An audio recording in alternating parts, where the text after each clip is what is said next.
সবাইকে ঈদ উল ফিতরের শুভেচ্ছা, ঈদ মোবারক। স্বাগত ডিবিসি সংবাদে, আপনাদের সাথে আছে রেদওয়ান আহমেদ। এবার জানাবো খবরের বিস্তারিত। চট্টগ্রামের লোহাগাড়া উপজেলার চুন্তি জাঙ্গালিয়া এলাকায় আছেন সহকর্মী মাসুদুল হক।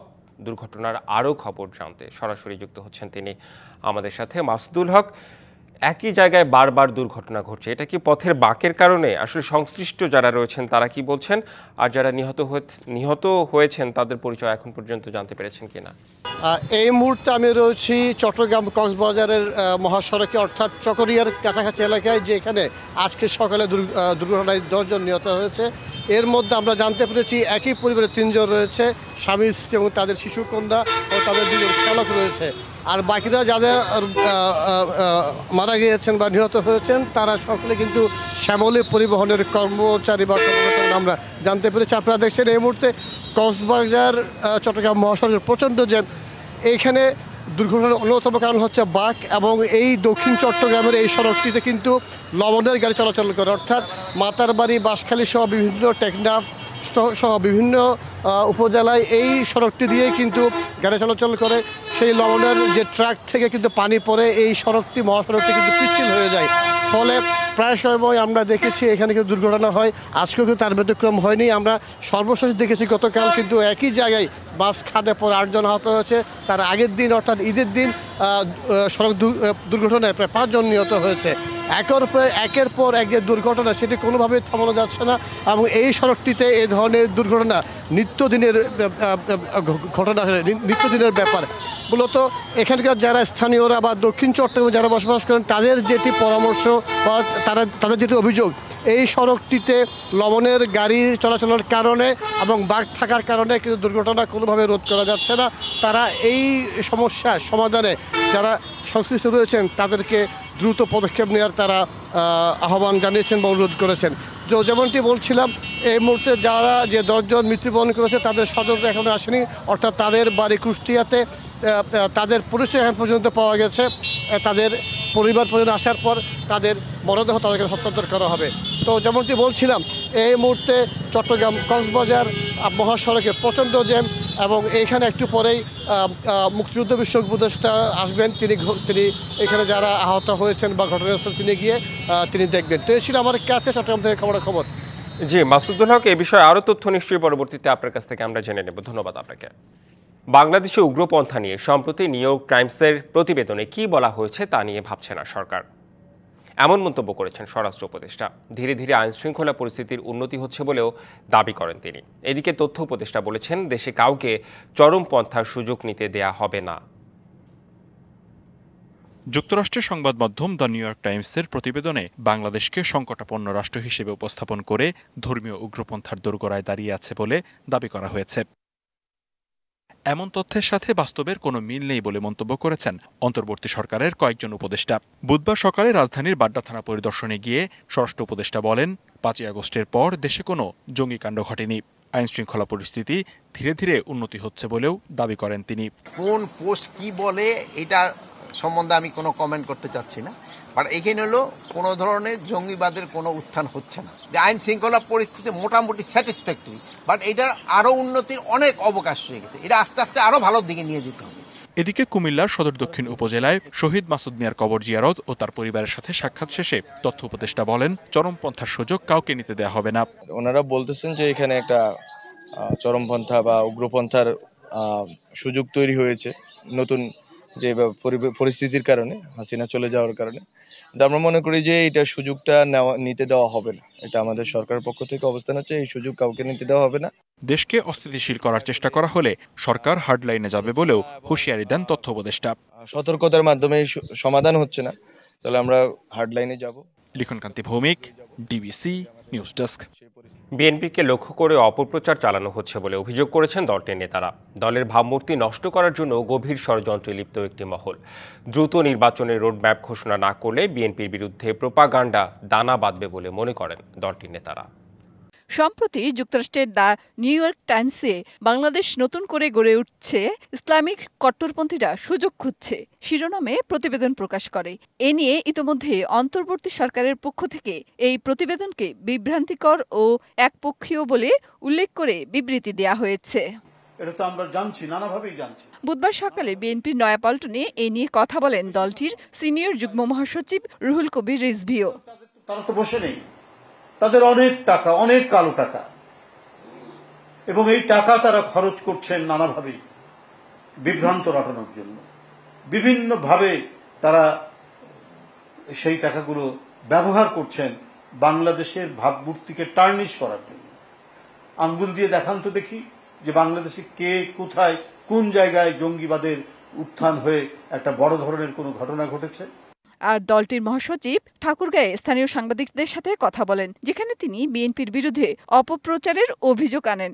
বিএনপিকে টার্গেট করে একটা জিনিস প্রচারণা করা হচ্ছে, যেটা সবচেয়ে বেশি প্রচারণা হচ্ছে, সেটা সোশ্যাল মিডিয়াতে সবচেয়ে বেশি, যে বিএনপি আগে নির্বাচন চায় তারপরে সংস্কার চায়, অথবা সংস্কার চায় না নির্বাচন চায়, হুইচ ইজ এ ব্যাটার্ড লাই।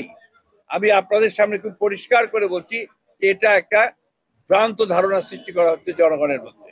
নির্বাচন অবাধ ও সুষ্ঠু করার জন্য সংস্কার প্রয়োজন বলেও জানান বিএনপির মহাসচিব। তবে তা দীর্ঘমেয়াদী হলে বিশেষ মহল তার সুযোগ নেবে বলেও মন্তব্য করেন মির্জা ফখরুল।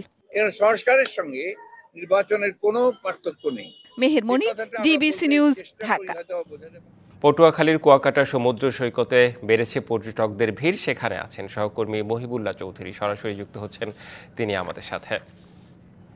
মহিবুল্লাহ চৌধুরী, সমুদ্র সৈকত দেখতে চাই, পাশাপাশি যারা পর্যটক রয়েছেন তারা কি বলছেন? শুভেচ্ছা।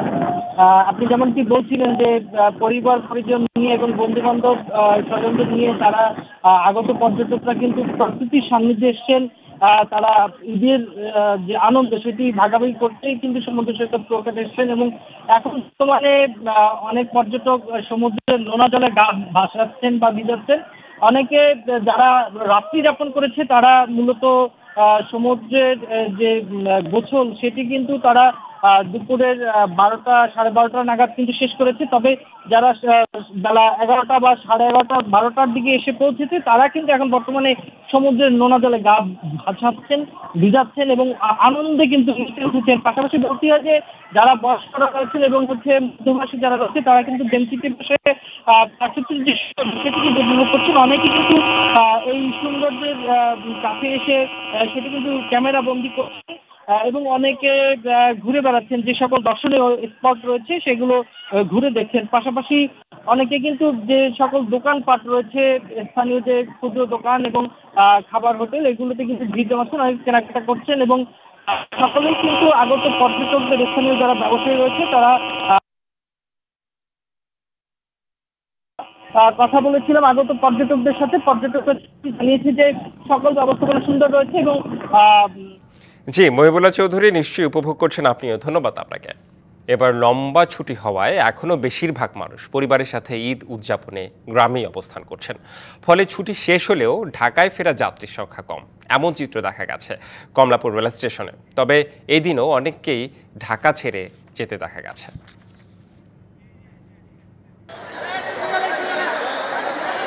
কমলাপুর রেল স্টেশন বুধবার ভোর থেকে কমিউটার ট্রেনের টিকিটের জন্য দীর্ঘ লাইন। ঠিক সময় টিকিট না পেয়ে ক্ষোভ প্রকাশ করেন অনেকেই। সিলেটগামী জয়ন্তীকে আন্তনগর ট্রেনটি নির্ধারিত সময়ের চেয়ে বিলম্ব করে ছেড়ে গেছে। এতে বিপাকে পড়তে হয় যাত্রীদের। 7টার দিকে আসছি, সিরিয়ালে দাঁড়ায় আছি, এখন কিন্তু টিকিট পাই নাই। তার মানে এটা অবশ্যই কোনো গাফিলতি আছে। কালকে এসে আমরা টিকিট পাই নাই, ফেরত গেছি বাচ্চা, ছোট বাচ্চা নিয়ে। আজকে আবার মনে করেন 8টা বাজে এসে দাঁড়ায় রয়েছি, টিকিট পাই না, সম্ভব। তাদের কিছু লোক আছে, তারা ওই লোক ঠিক করে রাখে, যখন ট্রেন ছাড়ে তাদেরকে টিকিট দিয়ে দেয়, তারা এক্সট্রাভাবে টিকিট বিক্রি করে ফেলে। ঈদের দুদিন পর আজও অনেকেই রাজধানী ছাড়ছে। আগে পিছে কখনো যাওয়া হয়নি, এটার যে একটা মানে মুহূর্ত সেটা উপভোগ করার জন্য আমি আর কি ট্রেনে করে যাচ্ছি। ক্রাউডেড থাকে সেই জন্য হলো ঈদের পরে যাচ্ছি। আমার সাথে আমার ছোট বোন তাদের বাচ্চা যাচ্ছে, তো আমি আমার বাবা মার সাথে দেখা করার জন্যই বাড়িতে যাচ্ছি মূলত। আর এখন যাওয়ার উদ্দেশ্য হচ্ছে যে ওই যে ঢাকায় হচ্ছে শ্বশুর শাশুড়িকে নিয়ে ঈদ কাটালাম, আর বাড়িতে যাচ্ছি বাবা মাকে নিয়ে ঈদ কাটানোর জন্য, সেজন্যই। কারণ অন্যান্য সময় গেলে যানজটের জন্য অনেক টাইম লস হয়ে যায়, যেহেতু জ্যাম থাকে। আর এখন যেহেতু ফ্রি, তো আমরা আমাদের সময় মতো মানে সময়টাকে ধরে গুনে বের হতে পারছি। আবার দেখা গেছে উল্টো চিত্র, অনেকেই ফিরে আসছেন কর্মস্থলে। ভালো লাগছে, খুব দেশের বাড়িতে যাই ঈদ করা ভালো লাগছে, এবং আবার ঢাকাতে আসা, আবার কর্মজীবনে আবার ফিরে আসতে হবে। স্টাডি পারপাস বা সব কিছু মিলিয়ে খুব মানে হ্যাসেলে থাকি। সো ঈদের পর যখন সবার সাথে দেখা হয় তখন আসলে খুব ভালো হয়, মানে কোনো সমস্যা মনে হয়নি, নির্বিঘ্নে আসলাম। আগামী কয়েকদিন ঢাকামুখী যাত্রীর চাপ বাড়বে বলেও জানায় পরিবহন সংশ্লিষ্টরা। আগামী সপ্তাহ থেকে যাত্রীর চাপ বাড়বে। মাহমুদুল হাসান আজিম, ডিবিসি নিউজ, ঢাকা। থাইল্যান্ডের ব্যাংককে শুরু হলো 3 দিন ব্যাপী বে of Bengal initiative for multi sectoral technical and economic cooperation BIMSTEC সম্মেলন। আজ সদস্য দেশগুলোর পররাষ্ট্র সচিব পর্যায়ের বৈঠক অনুষ্ঠিত হচ্ছে। এটি 4 এপ্রিলের শীর্ষ সম্মেলনের প্রস্তুতির অংশ। সম্মেলনে বিমস্টেক অঞ্চলের জনগণের জীবনমান উন্নয়ন, বাণিজ্য সম্প্রসারণ, জ্বালানি সহযোগিতা, দারিদ্র্য দূরীকরণ, কৃষি, সংস্কৃতি, পর্যটনের বিকাশ সহ বিভিন্ন বিষয় এ বৈঠকে 6ষ্ঠ বিমস্টেক শীর্ষ সম্মেলনের খসড়া কার্যসূচি ও ঘোষণাপত্র চূড়ান্ত করা হয়। কানেক্টিভিটির মাধ্যমে আঞ্চলিক সহযোগিতা বৃদ্ধির আশা নিয়েই বিমস্টেক সম্মেলনে যোগ দেবেন প্রধান উপদেষ্টা ডক্টর মোহাম্মদ ইউনূস। সফরের সাইডলাইনে ভারতের প্রধানমন্ত্রী নরেন্দ্র মোদীর সাথে বৈঠকের সম্ভাবনা থাকলেও এখন পর্যন্ত তাও অনিশ্চিত। অর্থনীতিবিদ এবং আন্তর্জাতিক সম্পর্ক বিশ্লেষকরা বলছেন, সম্মেলনে বাংলাদেশের মূল ফোকাস হওয়া দরকার আঞ্চলিক সহযোগিতা ও স্থিতিশীলতা। আগামীকাল দুদিনের সফরে ব্যাংকক যাচ্ছেন প্রধান উপদেষ্টা। Bay of Bengal initiative for multi sectoral technical and economic cooperation বিমস্টেকের এই সম্মেলনে ভারতের প্রধানমন্ত্রী নরেন্দ্র মোদী সহ শ্রীলঙ্কা, মিয়ানমার, নেপাল ও ভুটানের রাষ্ট্র ও সরকার প্রধানদের যোগ দেবার কথা রয়েছে। The global economic challenges do impact on all our member states. এই সম্মেলন থেকে বাংলাদেশের প্রাপ্তি কি হবে? অর্থনীতিবিদরা বলছেন, থাইল্যান্ডের সাথে সদস্য দেশগুলোর, বিশেষত ভারতের এফটিএ বা মুক্ত বাণিজ্য চুক্তি আগে থেকেই রয়েছে। তাই অর্থনৈতিকভাবে বাংলাদেশ কতটা লাভবান হবে এই সম্মেলনে তাতে সন্দেহ রয়েছে। বিমস্টেকের সাথে আমাদের ট্রেড এগ্রিমেন্টের জায়গায়, রিজিওনাল ট্রেড এগ্রিমেন্টের জায়গায় খুব বেশি প্রাপ্তির সুযোগ কম। তার কারণ হলো থাইল্যান্ড এবং ভারত এরা উভয়ই অন্যান্য সংশ্লিষ্ট দেশগুলোকে দ্বিপক্ষীয় পর্যায়ে অন্যরকম বিভিন্ন রকমের সুবিধা দিয়ে রেখেছে। শুধু আমরাই আসলে এই পর্যায়টার ভিতরে নেই। এদিকে ভারতের প্রধানমন্ত্রীর সাথে প্রধান উপদেষ্টার বৈঠক ঝুলে রয়েছে দিল্লির অনাগ্রহের কারণে। ভারতের দিক থেকে আমরা একটা ইতিবাচক উত্তরের অপেক্ষায় আছি। তবে আন্তর্জাতিক সম্পর্ক বিশ্লেষকরা বলছেন, কারোর সাথে সাক্ষাতের চেয়েও কানেক্টিভিটিতে বাংলাদেশের মূল ফোকাস করা দরকার। সেখানে কার সাথে দেখা হলো না থাকা, মানে এটা সিম্বলিক ভ্যালু আছে, বরং যত তাড়াতাড়ি বাংলাদেশের ভিতরে যেই জনগণের যে আকাঙ্ক্ষা, গণতান্ত্রিক কাঠামোর যে সংস্কার, সেটা যদি করতে পারে তাহলেই কিন্তু আন্তর্জাতিক যেই অ্যাটেনশন সেটা কিন্তু বাড়বে। শুধুমাত্র এই মুহূর্তের চিন্তা করলে হবে না, এটা লং টার্মে বিমস্টেক এবং বাংলাদেশের যে সাউথ ইস্ট এশিয়ান কান্ট্রিগুলিতে অ্যাক্সেস, সেইটা আমাদের অর্থনীতির জন্য এবং বাংলাদেশের আন্তর্জাতিক বাণিজ্যের জন্য গুরুত্ব হয়ে পড়বে। সুতরাং বিমস্টেককে বাইপাস করার কোনো সুযোগই বাংলাদেশের নাই। বিমস্টেকও যেন সার্কের ভাগ্য বরণ না করে সেদিকেও লক্ষ্য রাখার কথা বলেন তারা। ইশরাত জাহান উর্মি, ডিবিসি নিউজ, ঢাকা। চৈত্রের খরতাপে পড়ছে দেশ, তীব্র গরমে হাঁসফাঁস জনজীবন। তবে শুক্র ও শনিবার ঢাকা, খুলনা, বরিশাল, চট্টগ্রাম, ময়মনসিংহ ও সিলেট বিভাগের কোথাও কোথাও বৃষ্টির সম্ভাবনা রয়েছে। আবহাওয়া অধিদপ্তরের 5 দিনের পূর্বাভাসে বলা হয়েছে, এই সপ্তাহের শেষের দিকে বৃষ্টি ও বজ্রসহ বৃষ্টি বৃদ্ধি পেতে পারে। এছাড়াও দেশের অন্যান্য এলাকায় আংশিকভাবে মেঘলা আকাশ সহ আবহাওয়া শুষ্ক থাকতে পারে। আজ দিনে তাপমাত্রা সামান্য বাড়তে পারে, কিন্তু রাতের তাপমাত্রা অপরিবর্তিত থাকবে। তবে আগামী 3 দিনে দিনের বেলায় তাপমাত্রা সামান্য কমলেও রাতের তাপমাত্রা অপরিবর্তিত থাকবে। বর্তমানে রাজশাহী বিভাগ সহ দিনাজপুর, সৈয়দপুর, চুয়াডাঙ্গা জেলার উপর দিয়ে মৃদু তাপপ্রবাহ বয়ে যাচ্ছে এবং তা অব্যাহত থাকবে আগামী কয়েকদিন। এদিকে চৈত্রের মাঝামাঝি সময়ে হঠাৎ ঘন কুয়াশায় ঢাকা পড়েছে উত্তরের জেলা পঞ্চগড়ের পথঘাট। মঙ্গলবার গভীর রাত থেকে আজ সকাল 8টা পর্যন্ত জেলার সর্বত্র ঘন কুয়াশায় ঢেকে যায়। সকাল 6টায় পঞ্চগড়ের তেঁতুলিয়া আবহাওয়া অফিসে জেলার সর্বনিম্ন তাপমাত্রা 16.8 ডিগ্রি সেলসিয়াস রেকর্ড করা হয়েছে। ভোর রাত থেকে বৃষ্টির মতো কুয়াশায় ঝরতে থাকে, এতে হিমেল বাতাসের কারণে শীত অনুভূত হয়। ঘন কুয়াশার কারণে সড়ক ও মহাসড়কে যানবাহনগুলোতে হেডলাইট জ্বালিয়ে চলাচল করতে দেখা গেছে। মৌসুমি বায়ুর প্রভাবে আকাশে মেঘ থাকার কারণে কুয়াশা হয়ে ঝরেছে বলছে আবহাওয়া অফিস। ঢাকার উত্তর সিটি কর্পোরেশনের 23 নম্বর ওয়ার্ডের রিয়াজবাগ এলাকার সড়কের বেহাল অবস্থা। সড়কে খানাখন্দ, বড় বড় গর্ত আর খোঁড়াখুড়ি। বর্ষা হলে জমে হাঁটু পানি। সেখানকার দুর্ভোগের চিত্র তুলে ধরতে সরাসরি যুক্ত হচ্ছেন সহকর্মী রাকিব হোসেন। রাকিব হোসেন, সেখানে মানুষের ভোগান্তির কথা জানতে চাই, পাশাপাশি আপনার পর্যবেক্ষণ কি সেটাও বলবেন। আপনাকে ধন্যবাদ। আসলে ঢাকা উত্তর সিটি কর্পোরেশনের 23 নম্বর ওয়ার্ড হচ্ছে রিয়াজবাগ এলাকা। এখানকার 5 এবং 6 নম্বর সড়ক হচ্ছে খোঁড়াখুড়ি করার কারণেই মূলত আসলে বেহাল অবস্থায় পড়ে আছে। বড় বড় গর্ত তৈরি হয়েছে। স্থানীয়রা বাসিন্দারা কিন্তু চলাচল করতে অনেকটাই ভোগান্তির মধ্যে পড়ছেন। আপনাকে একটা বিষয় একটু জানিয়ে রাখি, সুয়ারেজ লাইন ঠিক করার জন্যই কিন্তু প্রতি বছর এরকম হচ্ছে খোঁড়াখুড়ি হয় এই দুইটি সড়কে। এর কারণে কিন্তু ভোগান্তি বাড়তেই থাকে স্থানীয়দের। আরেকটা বিষয় স্থানীয়রা আমাদের যেটা জানিয়েছেন যে হচ্ছে বর্ষা মৌসুম এলে এখানে মূলত হাঁটু সমান পানি ওঠে। সবকিছু মিলিয়ে আসলে যদি আমি বলি তাহলে বর্ষা এবং শুষ্ক মৌসুম, শুষ্ক মৌসুম হচ্ছে খোঁড়াখুড়ি এবং বর্ষাতে হচ্ছে পানি, দুটি সমস্যা নিয়ে কিন্তু দীর্ঘদিন ধরে তারা আছেন। এখন এখানে স্থানীয় যেসব বাসিন্দা রয়েছেন আমরা তাদের সঙ্গে একটু কথা বলবো, একটু জানার চেষ্টা করবো সব সমস্যা কেন সমাধান হয়নি, স্থানীয় জনপ্রতিনিধিদের সঙ্গে তারা কি কথা বলেছেন, তাদের কি আশ্বাস দিয়েছে। স্থানীয় একজনের সঙ্গে কথা বলবো, আপনার কাছে একটু জানতে চাই আসলে এই সমস্যা কতদিনের, কেন সমস্যার সমাধান হয়নি, কি কি সমস্যার সম্মুখীন হচ্ছেন আপনারা। সালামু আলাইকুম।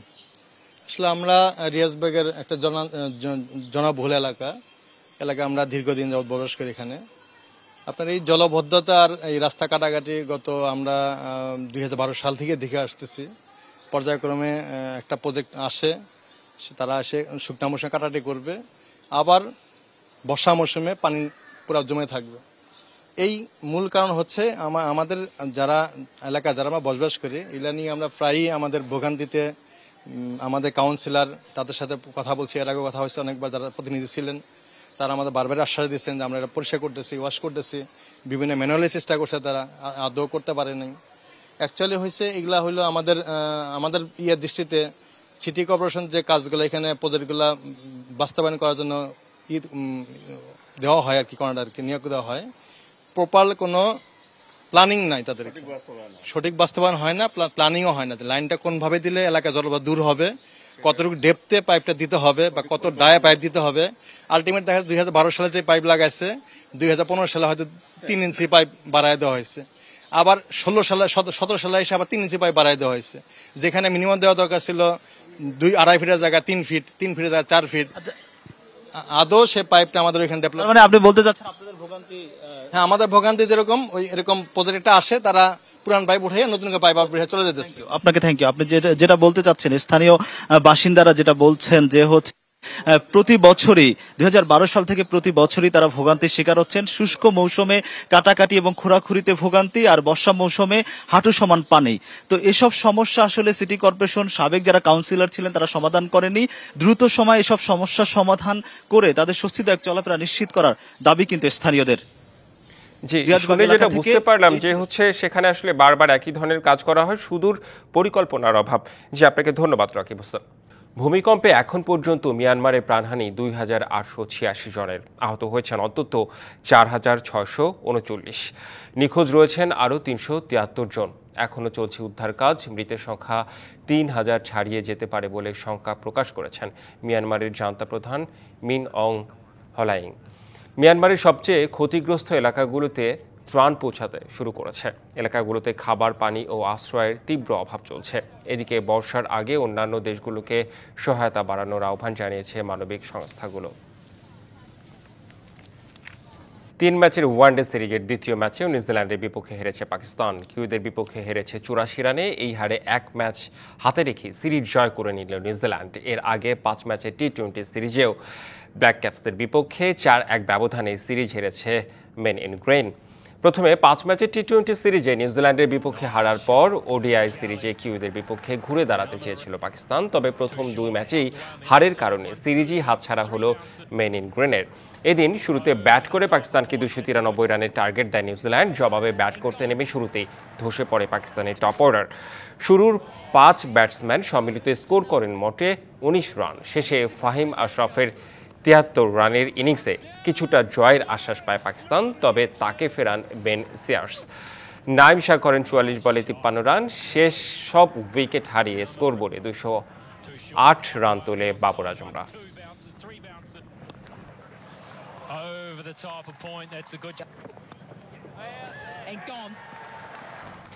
কোপা দেল রে সেমিফাইনালের দ্বিতীয় লেগের ম্যাচে আজ অ্যাটলেটিকো মাদ্রিদের বিপক্ষে মাঠে নামবে বার্সেলোনা। রিয়াদ এয়ার মেট্রোপলিটানো স্টেডিয়ামে ম্যাচ শুরু হবে রাত 1টায়। প্রথম লেগের ম্যাচে ঘরের মাঠে অ্যাটলেটিকো মাদ্রিদের সঙ্গে 4-4 গোলে ড্র করেছিল বার্সা। তাই ফাইনালের টিকিট পেতে হলে জয় ছাড়া ভিন্ন কোনো পথ নেই হেন্স দি ফ্লিকের শিষ্যদের সামনে। ডু অর ডাই ম্যাচে অ্যাটলেটিকো মাদ্রিদের বিপক্ষে মাঠে নামবে বার্সেলোনা। কোপা দেল রের প্রথম লেগে নিজেদের ঘরের মাঠে শ্বাসরুদ্ধকর 8 গোলের ম্যাচে ড্র করেছে বার্সা। তাই ফাইনালের টিকিট পেতে হলে যে কোনো মূল্যে অ্যাটলেটিকো মাদ্রিদের বিপক্ষে জয় পেতে হবে কোপা দেল রের সবচেয়ে সফল দলটির। গুরুত্বপূর্ণ ম্যাচটাকে মোটেও হালকাভাবে নিচ্ছে না বার্সা কোচ হ্যান্সি ফ্লিক। ম্যাচের আগে বেশ সিরিয়াস দল, তাই তো ফাইনালে যাওয়ার আগে সেমিফাইনালের এই ম্যাচকে এরই মধ্যে দলের জন্য ফাইনাল বলে ঘোষণা করেছেন ফ্লিক। এছাড়া অ্যাটলেটিকো মাদ্রিদের খেলার পদ্ধতির ওপর বাড়তি সতর্ক থাকবে দল বলেও জানান বার্সা কোচ। এটি ফাইনালের আগে ফাইনাল লড়াই, ভিন্ন ধরনের একটি ম্যাচ হবে এবং আমরা ফাইনালে খেলতে চাই। সবাইকে নিজেদের খেলাটাই খেলতে হবে। আমার দলের সবার প্রতি বিশ্বাস আছে। কিছুটা ভিন্ন পদ্ধতিতে খেলে অ্যাটলেটিকো, এটা তাদের ধরন। তারা বেশ উদ্দীপ্ত এবং আগ্রাসী থাকে। বার্সেলোনার ফুটবলারদের মধ্যে আছে ইনজুরির শঙ্কা। লা লিগায় ওসাসুনার বিপক্ষে ম্যাচে চোটে পড়েছিলেন দানি ওলমো। তবে তার জায়গায় কে খেলবেন তা নিয়ে তেমন কিছু জানা যায়নি বার্সা কোচের কাছ থেকে। এদিকে আন্তর্জাতিক বিরতি থেকে ফিরছেন রাফিনহা এবং পাও কিউবার্সি। দুদলের মুখোমুখি দেখায় প্রতিপক্ষের চেয়ে ঢের এগিয়ে আছে কোপা দেল রের সবচেয়ে সফলতম দল। সব মিলিয়ে 58 বার মুখোমুখি দেখায় অ্যাটলেটিকো মাদ্রিদের বিপক্ষে 31 ম্যাচেই জয় তুলে নিয়েছে বার্সেলোনা। মাত্র 12 ম্যাচে জয় আছে অ্যাটলেটিকো মাদ্রিদের, আর 15 ম্যাচই হয়েছে ড্র। এদিকে এই ম্যাচগুলোর মাঝে রিয়াদ এয়ার মেট্রোপলিটানো স্টেডিয়ামেই অ্যাটলেটিকো মাদ্রিদের বিপক্ষে 28 বার মুখোমুখি হয় বার্সা, যার মাঝে 14 ম্যাচেই জয় তুলে নিয়েছে বার্সেলোনা। 8 ম্যাচে জয় আছে রজি ব্লাঙ্কোসদের, আর 6 ম্যাচ হয়েছে ড্র। জয়ের শেষ সুখ স্মৃতি নিয়েই মাঠে নামতে পারে বার্সা। ফারজানা জাহান প্রিয়া, ডিবিসি নিউজ। নিউজ শেষ করব উচ্চতাভীতি জয় করা এক নারীর খবর দিয়ে। 10তলা ভবনের কার্নিশে পা ঝুলিয়ে অলস বসে আছেন কেউ। চোখে মুখে ভয় তো নেই, বহুতল ভবনের কার্নিশে বসে উপভোগ করছেন অবসর। ঝুঁকিপূর্ণ ও দুঃসাহসিক এমন কাজ অবলীলায় করেন জাকিয়া রায়হানা। রাজধানীর ধানমন্ডিতে হরহামেশা তাকে বসে থাকতে দেখা যায় 10তলা ভবনের কার্নিশে। জাকিয়া বলছেন উচ্চতাভীতি না থাকায় এমন কাজ করতে পারেন সহজেই। তবে তাকে দেখে অন্য কেউ যেন হুজুগে এমন কাজ না করে সে বিষয়ে সতর্কও করেছেন তিনি।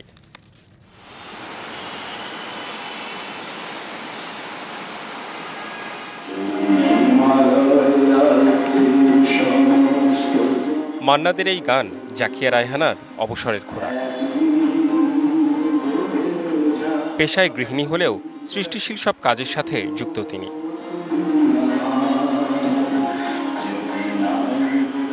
মানুষের জন্য কিছু করার তাগিদ তিনি সবসময় অনুভব করেন। প্রকৃতির সাথে নিজের জীবনের নানা বাঁকের তুলনা করতে ভালোবাসেন জাকিয়া। পাহাড়ে ঘুরে বেড়াতে ভালোবাসেন তিনি। ছোটবেলা থেকেই নেই উচ্চতা ভীতি। জানালেন বহুতল ভবন দেখলেই ছাদের কার্নিশে একান্তে কিছুক্ষণ বসে থাকতে ইচ্ছে হয় তার। কেন এমন অদ্ভুত শখ, শোনা যাক জাকিয়ার কাছ থেকে। ছোটবেলা থেকে যেটা হতো যে উঁচুতে ওঠার পরে যে একটা ভয় লাগা, ওই জিনিসটা তো আর কাজ করতো না। তো তখন তো আর এত বিস্তারিতভাবে বুঝতে পারতাম না যে অন্য মানুষের ভয় লাগে বা আমার কেন ভয় লাগে না। তো সেটা বড় হবার পরে বুঝেছি যে আমার হাইট ফোবিয়াটা নেই, অন্যদের আছে, সেজন্য দেখে তারা ভয় পায় বা আটকে ওঠে। আনন্দ উপভোগ করতে পছন্দ করি, কিন্তু সেটা অবশ্যই সাবধানতার সাথে, সেভাবেই ওঠা হয় বা বসা হয়। অন্যকে দেখে হুজুগে বা কৌতূহল বসে এ ধরনের ঝুঁকিপূর্ণ কাজ না করতে সতর্ক করলেন উচ্চতাজয়ী এই নারী। একদম উচিত না, কারণ তারা চাইলেও পারবে না করতে জিনিসটা। কারণ হাইট ফোবিয়া জিনিসটা এরকম, ধরুন আপনার হাইট ফোবিয়া আছে, আমি যদি এখন ওই ছাদের বর্ডারের পাশে গিয়ে আপনাকে বলি নিচে তাকাতে, আপনি এটা পারবেন না। যেমন আমার বোন জামাই, ওনার প্রচন্ড হাইট ফোবিয়া। তো আমার বিল্ডিং এর যে বারান্দাগুলো ওগুলো আমি জেলখানা বানাইনি, অর্ধেক পর্যন্ত গ্লাস দেয়া, উপরটা গ্রিল দেইনি। উনি বারান্দাতে পর্যন্ত যেতে পারেন না, কিন্তু রুমের বাইরে উনি পা ফেলতে পারে না। ওনার মনে হয় যে এটা ভেঙে পড়ে যাবে। এটা খুব। সংবাদ এই ছিল এখনকার মতো, সঙ্গেই থাকুন।